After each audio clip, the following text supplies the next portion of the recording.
आज मी दादांच्या नंतर पहिल्यांदाच बीडला आलेली आहे। सर्वप्रथम मी महाराष्ट्राच्या तमाम जनतेला, देशातल्या परदेशातल्या सगळ्याच महाराष्ट्रातल्या सगळ्या लोकांना मी महाराष्ट्र दिनाच्या आज शुभेच्छा देते। आज कामगार दिन पण आहे, कामगार दिनाच्याही शुभेच्छा देते आणि बुद्ध पौर्णिमा आहे त्याची सुद्धा मी शुभेच्छा देते। खरं तर हा माझ्यासाठी खूप भावनिक क्षण आहे।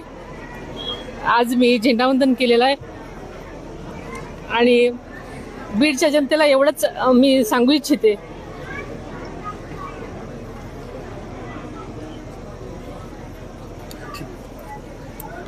की दादांनी जे स्वप्न बीडसाठी बघितलेले आहेत, जे ड्रीम प्रोजेक्ट त्यांनी घेतलेले होते, ते सगळे पूर्ण करण्यासाठी मी मनापासून प्रयत्न करते आणि बीडच्या जनतेला, बीडकरांना महाराष्ट्रामध्ये एक अव्वल जिल्हा म्हणून पुढे नेण्यासाठी आम्ही सगळेच प्रयत्न करूयात असं मी त्यांना आवाहन केलेलं आहे।